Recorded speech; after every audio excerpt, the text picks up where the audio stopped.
টিচাৰে বা শিক্ষকে মানুহ বনায়। সেইকাৰণে এই পৃথিৱীত যিমান জব আছে, কৰ্ম আছে বা চাকৰি আছে, সকলোতকৈ উচ্চ চাকৰি এটি হৈছে শিক্ষক। বুজি পাইছে না? সেইটোৱে শিক্ষক।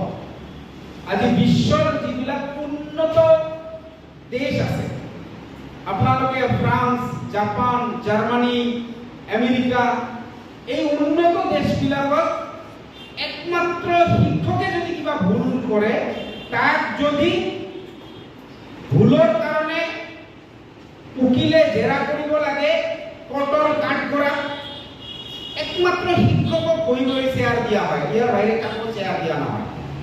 এইটো টিচাৰৰ কাৰণে সেইটো সন্মান সেইবিলাক দেশে দিছে। তো সেই বন্ধুসকল, এই শিক্ষকৰ মৰ্যাদা কেতিয়াও লাঘৱ হ'ব নিদিব। আজি যদি আপোনালোকে যিমান বিশ্বৰ ধৰ্ম আছে, ধৰ্ম গ্ৰন্থবিলাক যদি পঢ়ে, চাব যিমান অৱতাৰ আহিছিল, যিমান নবী আহিছিল, এইবিলাকক সকলোকে টিচাৰ বুলি সম্বৰ্ধনা কৰিছে, শিক্ষক বুলি। আৰু এই ডিজিগনেশ্যনটো আপোনালোকে পাইছে। তাৰমানে you are also a messenger of God. কাৰণ আপোনালোকে জ্ঞান বিতৰণ কৰে। আপোনালোকৰ জৰিয়তে এটা শিশু মানুহ হিচাপে গঢ়ি উঠে। পিতৃ মাতৃয়ে ইয়াক জন্ম দিয়ে, কিন্তু মানুহ গুৰুৱে বনায়। তাৰ এক্সাম্পল ইতিহাসত গুৰুৰ সন্মানৰ বিষয়ে যদি মহাভাৰতৰ পাঠ আমি লুটিয়াই চাওঁ, একেলগে নিজৰ আঙুলি কাটি দিছিল গুৰু। পৃথিৱীৰ য'তে যাওক, গুৰুতকৈ উচ্চ স্থান কাৰো হ'ব নোৱাৰে। সেইকাৰণে সদায় এটা কথা কয় যে সকলোতকৈ উচ্চ স্থান আমি ভগৱান, ঈশ্বৰ, প্ৰভু, আল্লাহ যি ভাবো, দ্বিতীয়তে মাক দেউতাক, তৃতীয় স্থান গুৰু। আৰু গুৰুৱে চকু দান দিয়ে। তো মই শিক্ষকসকলক এটি অনুৰোধ কৰিব বিচাৰিছো যে আপোনাৰ এই গুৰুৰ যিটো মৰ্যাদা, এইটো কেতিয়াও হানি হ'ব নিদিব। চাহে কুছ ভি হৈ যায়, চাহে কুছ ভি হৈ যায়, গুৰুৰ মৰ্যাদা হানি হ'ব নিদিব। কাৰণ আপোনালোকে মানুহ বনাব। এজন এডমিনিষ্ট্ৰেটৰ যদিও কিবা এটা ভুল কৰে, আমি যদি কিবা এটা ভুল কৰোঁ, ইমান এফেক্ট নহ'ব। কিন্তু আপোনালোকে যদি ভুল কৰে বা নিজৰ ছাত্ৰ ছাত্ৰীক যদি ভুল পথে পৰিচালনা কৰে, তেনেহ'লে সেই ভৱিষ্যত প্ৰজন্মই ধ্বংস হৈ যাব। সেইকাৰণে বিশ্বৰ সকলোতকৈ কনিষ্ঠতম নোবেল বঁটা বিজয়ী পাকিস্তানৰ মালালা ইউছুফজাইয়ে কৈছিল, one pen, one book, one teacher can change the world. কিমান ডাঙৰ কথা কৈছে। এটা কলম, এখন কিতাপ আৰু এজন শিক্ষকে গোটেই পৃথিৱী চেঞ্জ কৰিব পাৰে। সেইকাৰণে সকলোকে কৈছো যে আপোনালোকে এই কলমৰ সৎ ব্যৱহাৰ কৰিব। আপোনালোকে জানিলে আচৰিত হ'ব যে ইছলাম ধৰ্মৰ এটা কথা আছে যে আল্লাহৰ প্ৰথম আৱিষ্কাৰ কি? ফাৰ্স্ট আল্লাহ কি আৱিষ্কাৰ কৰিছিল? এই পুৰা কায়নাত আৱিষ্কাৰ কৰাৰ আগতে কোৱা হৈছে দা পেন, কলম আৱিষ্কাৰ কৰিছিল। আৰু এই কলমৰ চিয়াহী যদি কেতিয়াবা ভুল কথা শিকায়, চিয়াহী এই কলম যদি বেয়া পথে পৰিচালিত হয়, এই পৃথিৱীত কোনেও বচাব নোৱাৰিব। সেইকাৰণে সেই শিক্ষাগুৰুসকল, আপোনালোকক মই অনুৰোধ জনাইছো যে আপোনালোকে এই কলমৰ কেতিয়াও ভুল ব্যৱহাৰ বা অপব্যৱহাৰ নকৰিব। আৰু আপোনালোকৰ ছাত্ৰ ছাত্ৰীক আপোনালোকে সৎ পথে কেনেকৈ চলিব লাগে, কলমৰ কেনেকৈ সৎ ব্যৱহাৰ কৰিব লাগে, সেইখিনিয়ে শিক্ষা দিব। লগতে মই আপোনালোকক আৰু এটা অনুৰোধ জনাব বিচাৰিছো যে আজিৰ সমাজখন বৰ ভয়াৱহ। এটা সময় আছিল মানুহক মানুহ হিচাপে পৰিচয় দিয়া হৈছিল। আজি সমাজখনত মানুহ নহয়, হিন্দু মুছলিম শিখ খ্ৰীষ্টান হিচাপে পৰিচয় দিয়া হয়। বৰ ভয়ংকৰ পৰিস্থিতি। সেইকাৰণে আপোনালোকক মই আহ্বান জনাব বিচাৰিছো, আপোনালোকে আপোনালোকৰ ল'ৰা ছোৱালী আৰু আপোনালোকৰ ছাত্ৰ ছাত্ৰী সকলোকে এটাই বস্তু শিকাব যে বাবা বা মাইনা, তোমালোকে হিন্দু নহবা, তোমালোকে মুছলমান নহবা, তোমালোকে শিখ নহবা, তোমালোকে খ্ৰীষ্টান নহবা, তোমালোকে মানুহ হবা। যদি পাৰা মানুহ হবা। আৰু যাৰ মাজত মানৱীয়তা নাই, যিজন মানুহৰ হিউমেনিটি ডেভেলপ হোৱা নাই, সি মুছলমানে হওক, হিন্দু হওক, শিখ হওক, খ্ৰীষ্টানে হওক, সি মানুহ নহয়। প্ৰত্যেকটো ধৰ্মপুথিয়ে কৈছে মানৱ সেৱাই পৰম ধৰ্ম। মানৱ সেৱা। আজি আপোনালোকে জানিলে আচৰিত হ'ব, এই পৃথিৱীত, এই কায়নাত, এই সৃষ্টিৰ প্ৰথম আৱিষ্কাৰ যদি কলম, হয়নে? কলম, দ্য পেন। আৰু অন্তিম আৱিষ্কাৰ কি জানে? লাষ্ট কি আৱিষ্কাৰ কৰিছিল ভগৱানে? মানুহ। লাষ্ট আৱিষ্কাৰ মানুহ। এতিয়া কথাটো হৈছে, যি মানুহৰ লাষ্টত আৱিষ্কাৰ কৰিলে আৰু পৃথিৱীত যিমান প্ৰাণী আছে সকলোতকৈ বেছি বুদ্ধিমান বনাই পঠালে।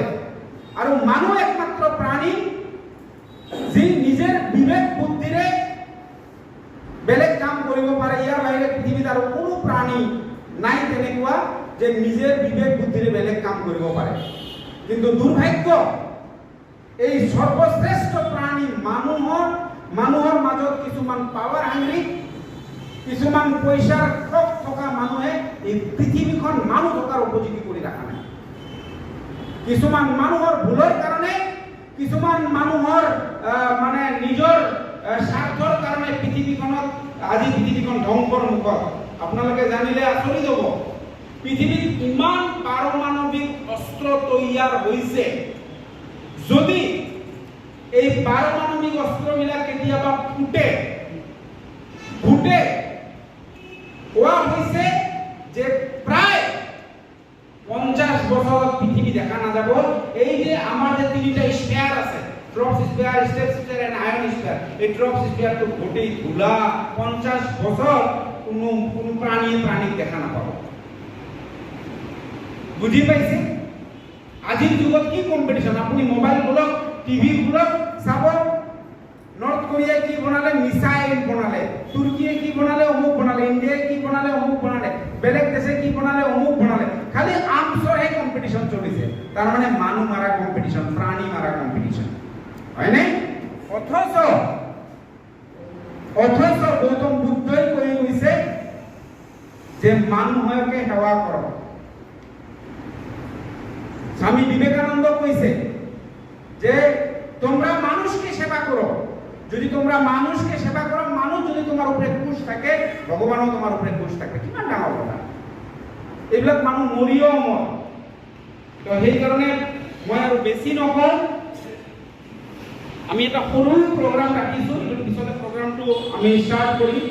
সকলোলৈ এটিয়ে আহ্বান, মোৰ একদম কৰজৰে অনুৰোধ যে আপোনালোকে শিক্ষক। মই নকওঁ যে গোটেই পৃথিৱী পৰিৱৰ্তন কৰিব লাগে, আপোনালোকৰ জৰিয়তে গোটেই পৃথিৱী পৰিৱৰ্তন কৰিব লাগে, এইটো মই নকওঁ। মই কওঁ আপোনাৰ যিখিনি সম্ভৱ সেইখিনি কৰক। আপুনি আপোনাৰ ছাত্ৰকেইটাকে পৰিৱৰ্তন কৰক, এদিন চাব গোটেই পৃথিৱী পৰিৱৰ্তন হৈ যাব। বুজি পাইছে না? যেতিয়া মই ভাল হ'ম নিজে, মোৰ ছাত্ৰ ভাল হ'ব, আকৌ বাইদেউ ভাল হ'ব, বাইদেউ ছাত্ৰ ভাল হ'ব, এনেকৈ লাহে লাহে এটা কৰি ভৰি যাব বহল আগত। সেইকাৰণে মই সদায় মিটিংবিলাকত এটা কথা কওঁ, নিকল পড়া हूं मैं इंसान को इंसानियत से मिलाने, निकल पड़ा हूं मैं इंसान को इंसानियत से मिलाने। अभी तक तो एक बूंद हूं मैं, अगर आप साथ आए तो समुंदर हूं मैं। अभी तक तो एक बूंद हूं मैं, अगर आप साथ आए तो समुंदर हूं मैं। जानता हूं मैं अकेले पूरे कायनात को नहीं जगा सकता, जानता हूं मैं अकेले पूरे कायनात को तो नहीं जगा सकता, लेकिन पानी में पत्थर फेंककर हलचल तो मचा सकता हूं मैं।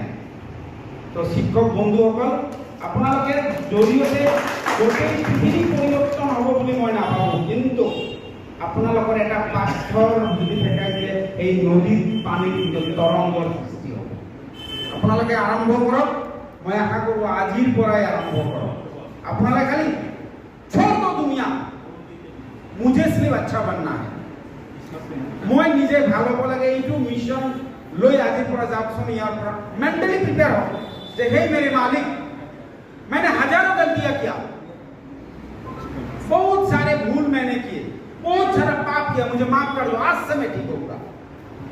চাব আজিয়ে ভগৱান ঈশ্বৰ ৰূপে আপোনালোকক মাফ কৰি দিব। আমি মানুহ পৃথিৱী যেতিয়া জন্ম হৈছো ভুল হোৱাটো আমাৰ কাৰণে স্বাভাৱিক, কিন্তু সদায় একেটা ভুল কৰিব নালাগে। আজি মিশনটো লৈ যাওক, বিশেষকৈ যিবিলাক ইয়ং টিচাৰ আছে, ছাৰ বাইদেউসকল একদম ইয়ং, গোটেই জীৱন আপোনাৰ লগত পঢ়ি আছে।